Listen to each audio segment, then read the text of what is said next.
A'udzu billahi minasyaitonir rajim. Bismillahirrahmanirrahim. Assalamualaikum warahmatullahi wabarakatuh. Alhamdulillahirabbil alamin wa bihi nasta'in wa ala umuri dunya waddin. Shalatu wassalamu ala asyrafil anbiya wa ala alihi wa ashabihi ajmain, amma ba'd.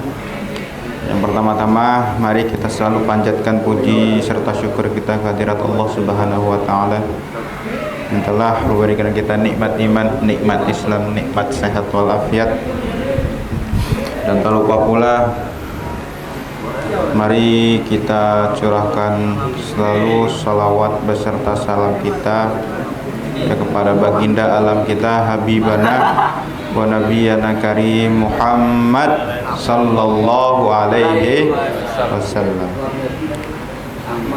Dan tak lupa pula, yang pertama-tama yang saya hormati kepada owner PT Syariah Mobilindo, kepada Bapak Haji Martin beserta keluarga, dan terlupa pula kepada seluruh karyawan karyawati PT Syariah Mobilindo. Semoga disehatkan selalu badannya, dilancarkan selalu rezekinya, amin ya Allah ya Rabbal alamin. Di bulan Maulud ya, bulan Nabi kita, bulan kelahiran Rasul kita, junjungan kita ya, sepatutnya ya kita manfaatkan, seringlah bersolawat ya, meminta syafaat ya untuk di yaumul kiamah nanti ya, karena ya siapa lagi ya tuntunan kita ya, ajaran-ajaran yang baik dari seorang Rasul ya, yang sabar ya, yang begitu banyak sifatnya. Kita wajib ya harus mengikuti ya ajaran-ajarannya, karena banyak sekali perjuangan-perjuangan ya Rasul dari zaman-zaman jahiliyah ya sampai sekarang umatnya ya, sampai di akhir zaman nanti ya. Dan kita akan bahas di sini ya suatu ajaran ya Al-Qur'an ya, yang langsung diturunkan kepada Rasul ya. Mengapa Al-Quran ini diturunkan ya? Jawabannya karena hudal linnas ya, artinya petunjuk bagi para manusia ya. Bagaimana petunjuk ya bisa membimbing kita jadi membaca kalimat-kalimatnya tapi belum tepat ya.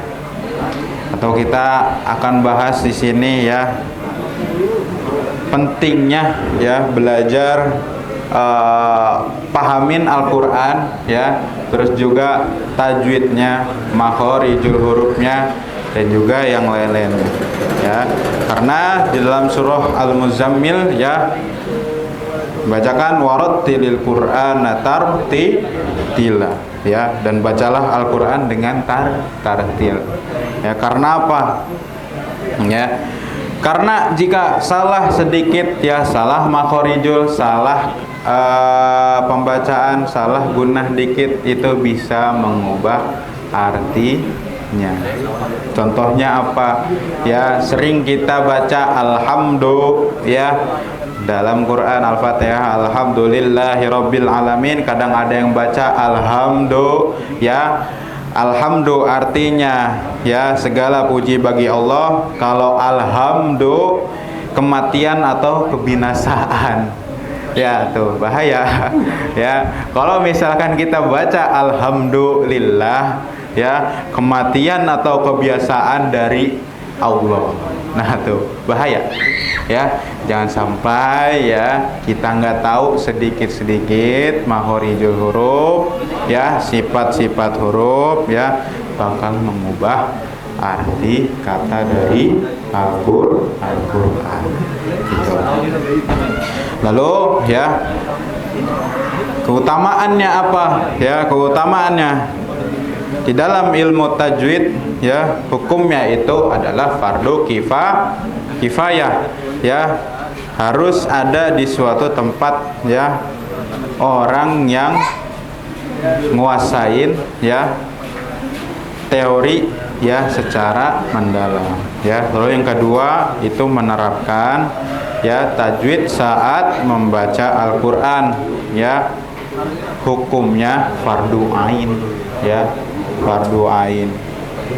Misalkan ya di keluarga kita ya, misalkan deh orang tua kita deh, emak kita yang sering baca Al-Qur'an, denger kagak ya kalau di rumah ya. Kalau ada yang salah kita kagak ngasih tahu, kita dosa tuh ya. Kalau misalkan kita tahu ya, kita tahu tajwid, kita tahu teori, kita tahu bahasanya, kita tahu makhorijul hurufnya semuanya ya, terus emak kita baca Quran ya salah artinya, salah pembacaannya, bakal dosa kita kalau kagak kasih tahu gitu ya.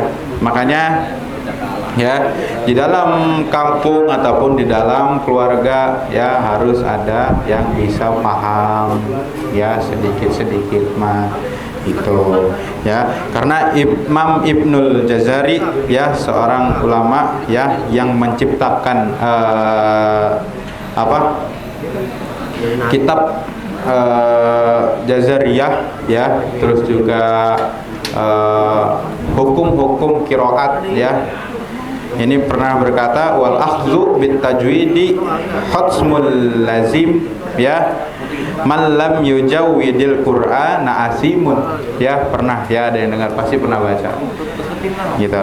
Menerapkan tajwid adalah kewajiban yang mutlak ya, artinya yang wajib ya. Dan barang siapa yang baca Al-Qur'an tanpa tajwid ya, atau sengaja kagak mau ya belajar, maka ia bakal dosa tuh ya. Jadi mengapa ya Al-Qur'an diturunkan oleh Allah melalui malaikat Jibril ya kepada Rasul dengan tajwid ya, atau dengan tartil ya, sesuai hukumnya, bentuknya ya, ataupun menjaga keasliannya ya. Lalu bagaimana kita ya hari ini bisa masih patah-patah kadang baca Al-Qur'an ya, kadang so ain go suka kebalik ya, so do pembacaannya kadang suka kurang benar ya, tapi ya tidak apa ya, karena kalau kita belajar terus menerus ya, kita usaha terus menerus ya, Allah bakal kasih ya kesempatan ya supaya kita bisa ya baca Al-Qur'an dengan baik ya. Karena ya kita banyak hukum-hukum qiraat ya. Di Quran pun mushaf ada dua, benar nggak? Ada mushaf nabawi ya, sama mushaf satu lagi apa? Tadi tahu? Ya, satu lagi yang sering kita baca tuh mushaf nabawi ya. Nabawi itu dari Mekah langsung, yang wakofnya tuh jarang ya, yang ada di wasol terus ya. Itu ciri-ciri orang Mekah kalau baca Al-Qur'an tuh di wasol, karena napasnya emang panjang-panjang ya. Bener nggak?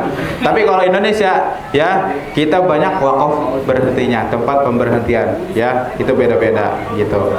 Dan qiraat pun ada tuh 7 ya, sebenarnya ada 12 ya, sebenarnya ada 12 ya, cuman yang masyhur ya itu ada 7 ya, 12 10 ya, ya 10, sorry, ada 10 qiraat ya, dan yang masyhur ada 7 gitu. Nanti kita bahas lagi itu ya. Jadi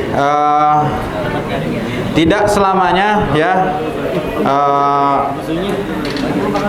Lalu di dalam hadis ya, Rasulullah pernah meriwayatkan, walladzi yaqra'ul qur'ana wa yatatatta'u fihi wa huwa alaihi syaqqu lahu ajron ya.